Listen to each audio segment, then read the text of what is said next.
Cosmic by Frank Cottrell Boyce. Themoonyouidiot. Imagine you've scrunched up a piece of paper in one hand. Then you open your hand and the paper opens up like a flower. That's what takeoff feels like. But soon we began to level off. Florida said, "Are we there yet?" And soon they were all saying, "Are we there yet? Are we there yet?" I tried to shush them in case there was an important message from Dr. Drax. Then there was a ding-dong sound in my headset, and a nice reassuring voice in my ear said, "Hello, Mr. Digby. My name is Lee. I'm your flight controller for today." "Nice to meet you, Lee." "You too. Any questions? Just ask me. Right now you can relax. If you like, you can deflate your takeoff outfits and enjoy the weightless environment." I said, "Crew, you may now deflate your escape suits." They all yelled, "Yay!" and I felt not just dadly, but actually captainish. We started to float around the cabin, propelled by the air from the deflating suits. In zero gravity, we really were like a family of novelty balloons. Last time we were weightless, it had only lasted a couple of minutes, so this time we bobbed about enjoying it, waiting for it to stop. But it didn't stop. Max did ask me if it was time to start off our first task. I said, "Soon." I was too happy being a balloon to bother being a grown-up just then. A few minutes later, the reassuring voice spoke in my ear again. "Mr. Digby," it said, "we have a glitch. The release for the protective shield hasn't worked. There is an override button on the multifunctional display. It's a black button in the top right-hand corner. Can you see it?" I could. "If you could press that when I tell you." This was completely cosmic. Something had gone wrong, and I was putting it right. I didn't mention it to the others. I didn't want to panic them. The voice said, "Now." I pressed the button. There was a sound like a door shutting somewhere far away. The capsule rocked a little bit, and then everything went bright. Our protective outer panels had blown away. Now we had windows. We could see the rejected panels tumbling away from us into space. "Great job, Mr. Digby," Lee's voice crackled in my ear. "Every mission has one glitch. You've just had yours. Now take it easy and enjoy the view." The view, by the way, was Earth. Not all of it, not to start with. Less than a quarter of it. We were still so close that quarter filled the window. Because we were high up, I thought we'd be looking down, but really it felt more like looking up. And all we could see was blue. It was completely the bluest ever blue, except for bands of cloud and veins of green on the surface of the sea. We were looking at the southern Pacific. Max was thrilled by the rejected safety panels. "Look at them go," he yelled. "They're like torpedoes." I said, "I did that." "What?" "When Drax Control tried it, it didn't work. I had to press a special button." "Did you really?" said Florida, adding, "Dad." "Next time," growled Max, "it's my turn." "No," said Hassan, "next time it's my turn." In their heads, we were an X-Wing fighter and the Earth was the Death Star. In all our heads, the whole thing was so cosmic it had to be a game. I discovered that if I pushed my feet against the wall, I could flit clear across the cabin, spin round, and kick off again from the opposite wall, like Spider-Man flying around New York. Then Florida popped up in front of me, making a buzzing sound with her mouth, and miming a few passes with an imaginary lightsaber.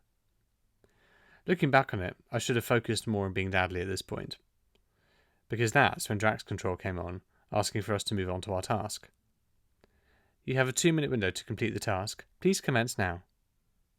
All we had to do was press the right buttons in the right order, and then we'd be set for the trip home. Hassan and Max were still arguing about it.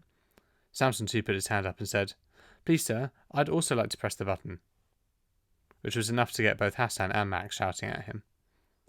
Maybe I should just have done it myself, but I was loving being a floaty Super Mario Matrix Jedi Power Ranger, which is why I said, "Let's settle it with lightsabers," and took a buzzing swipe at them.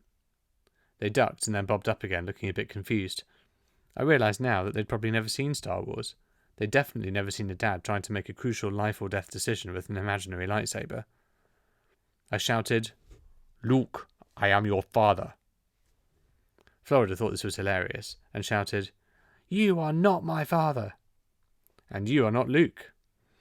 We were buzzing and laughing and buzzing. Then Max noticed Hassan was closing in on the buttons. He yelled, "Hey, he's cheating!" and went after him. Samson too dived in underneath them. Next thing, they were pulling and shoving each other in front of the multifunctional displays. And the next thing after that, a long screeching noise, then a jolt, as though we'd been caught on a bungee. Then we spun round, and round, and round, and over, and round, fast and random, like the cage of the Cosmic, and a light strobed off and off like a blue lightning, and somewhere in the middle of it the voice of Jack's control was shouting in my ear. Then it stopped, then it shouted, then it stopped again. The Earth vanished, then came back, then vanished, and then came back, and then we stopped rolling, and Earth was gone. No one said a word. We drifted over to the window and pressed our faces against the glass, looking for some sign of it. It was very quiet, and very dark, and very, very scary. It didn't take Samson too long to work out what had happened. The buttons had been pressed in the wrong order. The Dandelion's protective cover had blown off, and its silvery sails had popped out, but it had not separated from the command module. The solar sails had opened unexpectedly. That was the metallic screeching noise, and immediately picked up a gust of solar wind. The sails were designed to push the Dandelion gently forward, but our command module was still stuck to the top of the Dandelion. Instead of gliding off nicely towards the moon's orbit, the Dandelion had gone spinning over on its side and pulled us off course. The sails weren't acting like sails on a ship, they were more like the sails on a windmill, spinning us round and round, and it was taking us with it. We couldn't see the Earth out of the window, but we did see a thing that looked like a satellite dish go by, and something like an aerial. Our satellite dish, and our aerial. Which was when I realised I couldn't hear Drax control in my earpiece anymore. All our communication equipment had snapped off. They all started yelling and blaming each other, and pushing and shoving. Pushing and shoving under weightless conditions is more long-winded than it is on Earth. You push someone and it takes them a few minutes to get back to you with a shove. I was going to join in when I noticed a message window flashing on the monitor. A message? Maybe we'd be alright after all. The message was, permanent fatal errors. I could still hear them fighting and shouting behind me. I was going to yell too, something like, "We are now completely doomed, and it's totally your fault." But when I turned to face them, they were all looking at me, like I would know something, like I would know what to do, like I was their dad, like the end would never come as long as I was there. "Is there a message?" said Samson too. "Yes." "What does it say?" I could have told him, "The message is permanent fatal errors, so we're dead. And by the way, I'm not a dad. I'm a kid, so stop looking at me like that." These children, Hassan, Samson too, Max, their dads weren't looking out for them at all. Their dads made them do all this stuff to make them cleverer or richer or more successful. And then they'd been packed off to doom in space. But still they thought someone, somewhere, would be looking out for them. In the circumstances, it felt like that should be me. I thought, okay, you lot are my mission. I am engaged. I turned off the monitor and said, "Everything's going to be okay. We just need to find Earth, and then we'll go back home." Florida hadn't noticed till then. Now she screamed, "Oh my God, the Earth has gone! What have you done with the Earth, you idiot?" It hasn't gone, it's just not very visible at the moment. "Don't worry, it will turn up." "How do you know?" said Samson too. "What if it doesn't?" "Because all Florida's stuff is there. The Playmobil Viking ship, the slightly leaky Super Soaker, the It's Your Solar System glow-in-the-dark mobile." I didn't know what made me start listing stuff, but it worked. It reminded them about the Earth, how real and big it was. It made them see it in their heads, and they started adding things to the list until they calmed down, and finally went to sleep. Hanging there with their heads lolling, the children looked like they're sleeping in a row of Christmas stockings, and I'm the only one awake, like I'm Father Christmas, or their guardian angel or something. And just now the cabin suddenly filled with light. It came flooding in like water. Sunlight. The thing is, if there was all this sunlight coming in, which wasn't coming in before, that means that until now the sun was behind something, and that can only be the Earth. Can't it? The Earth?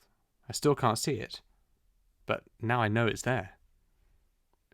I closed the filter on the observation window. I didn't want the kids to wake up yet. There's a hatch in the floor just in front of the multifunctional displays, the hatch that leads to the dandelion module. I thought I'd go down there and look through the dandelion's windows. I might even be able to see the Earth from there. I fiddled with the catch. It was simple enough. It was only when it was actually moving I suddenly thought, what if it doesn't lead to the dandelion?